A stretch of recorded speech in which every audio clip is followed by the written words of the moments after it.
Good morning, good afternoon, good evening, wherever you may be watching this from.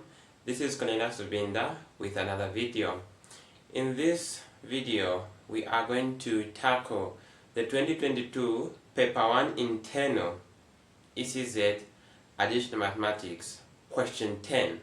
Like I said, question 10 is always on vectors, and this one will be a bit more interesting. Please follow as we solve together. The question reads, find the vector equation of a line passing through the points 2, 3, 2, 3, and 3, 1.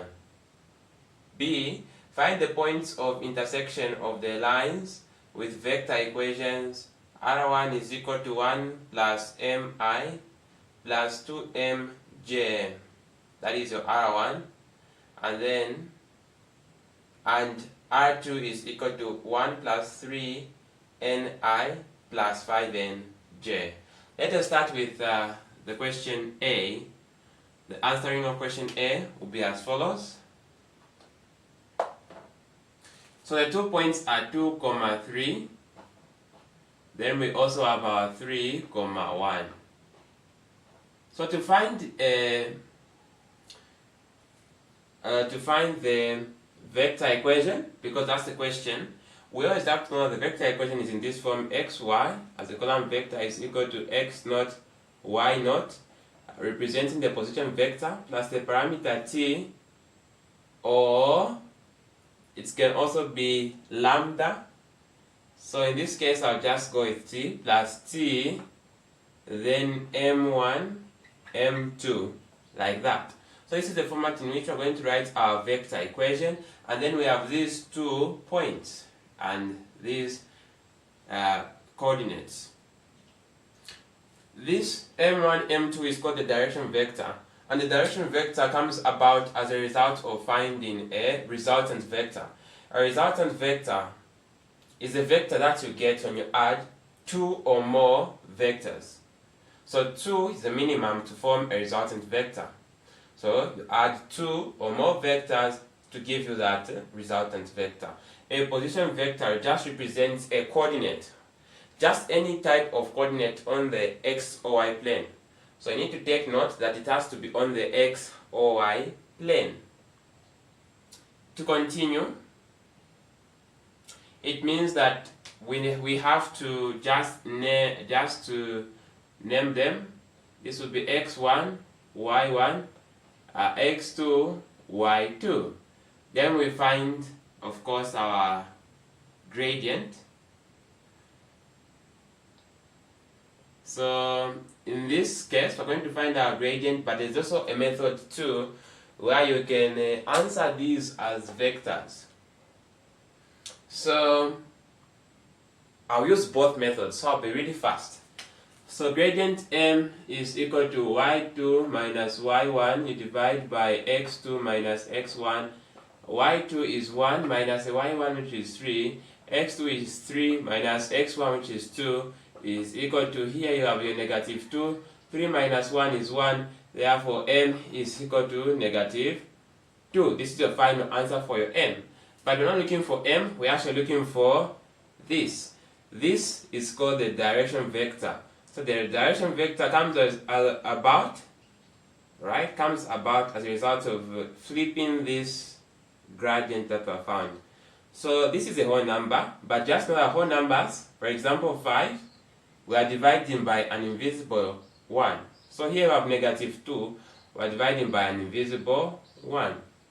So think of it as us dividing by this number by this invisible 1. Therefore, our direction vector will be equal to 1, negative 2. What have I done? So the gradient that you have found, let it have the negative sign, and then this one will go up. You flip it. You sort of like flip it. In other terms, you reciprocate it. Okay, so that's your method 1 for finding the direction vector. So we know our m is equal to 1, negative 2. We can write it down there. Let me quickly do method 2. so that we can finish this first question quickly. So method 2 comes about as us being told that these two are points like that. We can name them as position vectors. For example, let's say this will be our OB. Let me just write it like this. OB is equal to 2, 3, like that. Then OC is equal to 3, 1. And then we want to find BC. BC is equal to B. Okay, before we even proceed, this is our OB representing this coordinate, OC representing that coordinate, and then BC is something we call the resultant vector, coming about as a result of adding BO plus OC. I said that if you want to find this resultant vector, you need to use these position vectors. But we can't use OB as it is. So we need to actually take the path of going from B to O and then O to C. Just know that that's the sequence we need to follow when we are answering vectors. It's the normal sequence. Alright, there, the opposite of OB is BO, negative 2, negative 3, plus OC, which is 3, 1. And then here we're going to have positive 1, here we're going to have negative 2. And that's our BC. Our BC is our direction vector, which is the same as the one that we found here, 1, negative 2. So that is our direction vector. You can use any of the two methods, you would get the marks that are needed for that.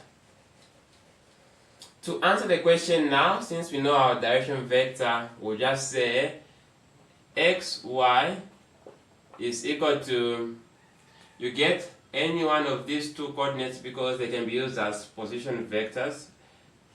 2, 3 plus t multiplied by 1, negative 2, or xy is equal to, instead of 2, 3, put 3, 1. So any of these two coordinates plus t, 1, negative 2. This would be your final answer. So concluding like this, I'm not saying this is how you should always conclude. I'm just saying that you can write either one of them, but not both of them. Just either one of them would be okay. Alright, let's conclude. So the answer for A would be xy is equal to 2, 3. I'll choose the one having 2, 3 plus t, direction vector 1, negative 2. And then B is answer, I'm going to put it there. So let's quickly go to B, because B, question 10B, is really involving. So that's it for A. Question 10B reads, find the points of intersection of the lines with vector equations. R1 is equal to 1 plus mi plus 2mj. R2 is equal to 1 plus 3ni plus 5nj. Alright, so we have these two coordinates. These two lines, okay? R1, R2. Now, a point of intersection, what you have to know, that's where, for example, two lines meet.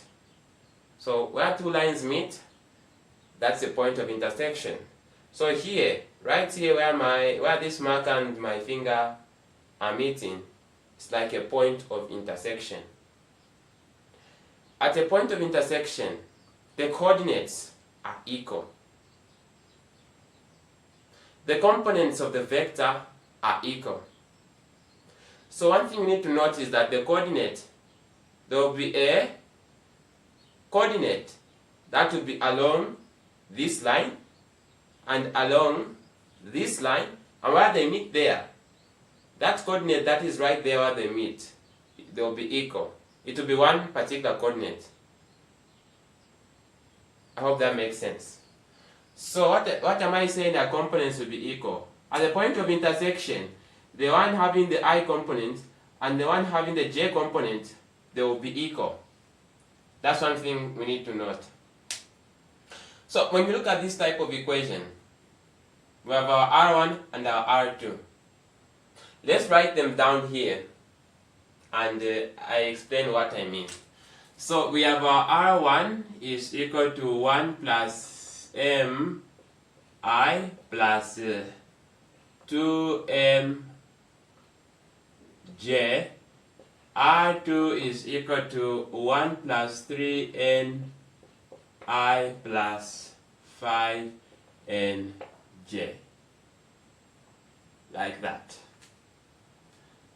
And then we're saying the point of intersection, coordinates and components are equal.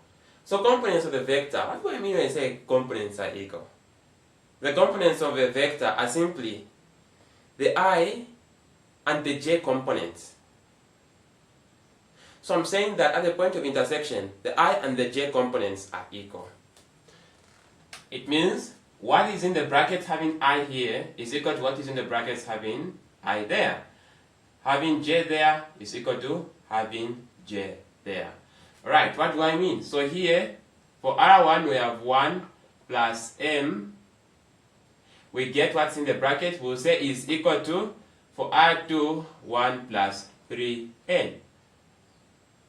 And then we can have m and n on one side, we say 3n rather. Sorry for that. So we'll say 3n minus m. This m has gone that side, is equal to 1 minus 1. So 3n minus m is equal to 0. This is our equation 1. So 3n minus m is equal to 0. And then here we just get how it is here. Okay? So here we're saying 2m, that's the one having j. And then the one having j here is equal to 5n.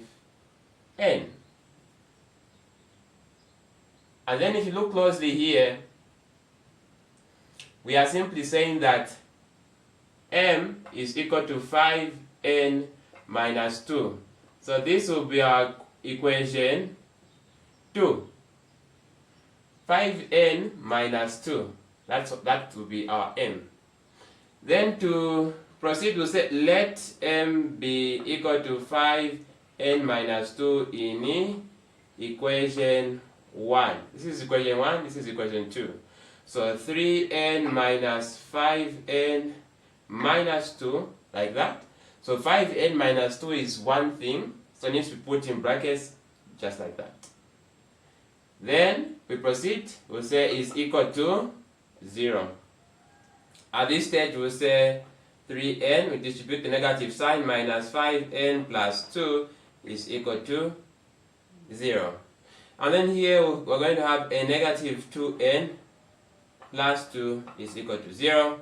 To proceed, we'll say, let's take this negative 2 to the other side. It will be positive 2n is equal to positive 2.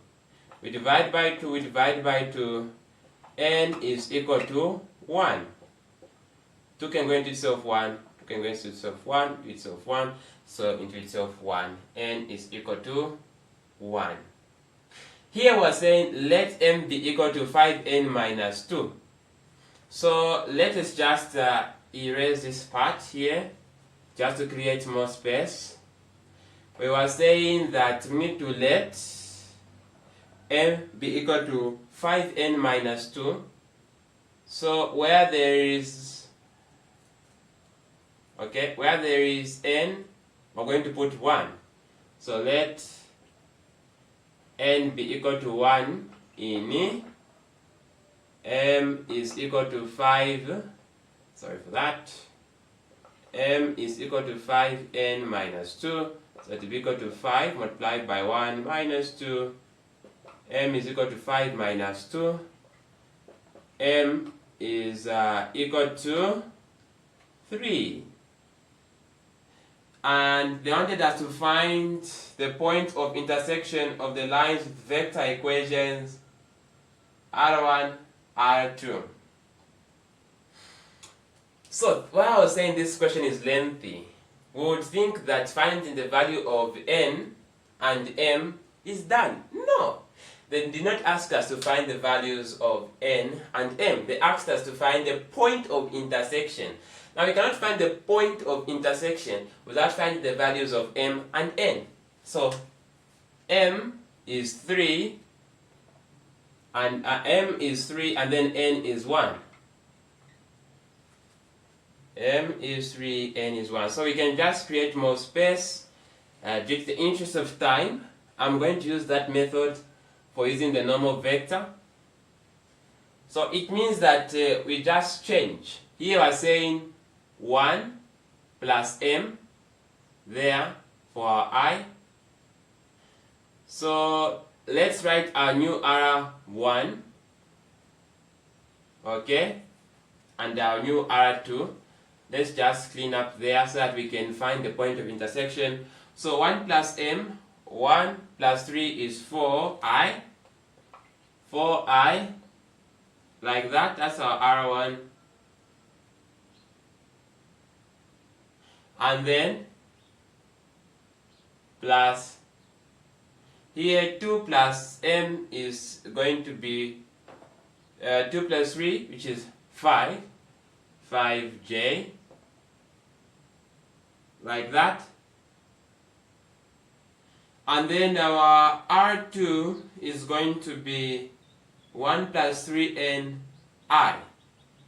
Now 1 plus 3 times 1 is simply going to be 4i plus 5 times n, which is 1. Alright? 5 times n, which is 1, will just be simply 5j. Have you seen what I've done? I have substituted n and m in the lines that were given. I've just simply substituted and simplified. Now, because I'm saying that at the point of intersection, alright? At the point of intersection, there's a common point there. At the point of intersection here, the point that is there is common. As you can see here, there's 4i plus 5j, 4i plus 5j. Okay? So, our final answer therefore will simply be, using the component form, 4, 5. This is our point of intersection. That easy. So finding your n and m was supposed to be a guide for you to find this common vector. There's a common vector 4i plus 5j, 4i plus 5j. And that's the point of intersection, which is 4, 5. Thank you. Thank you so much for watching this video. And I thank you for the support. Sincerely, thank you for the support. This has been Cornelius Rubinda with another video, and bye-bye.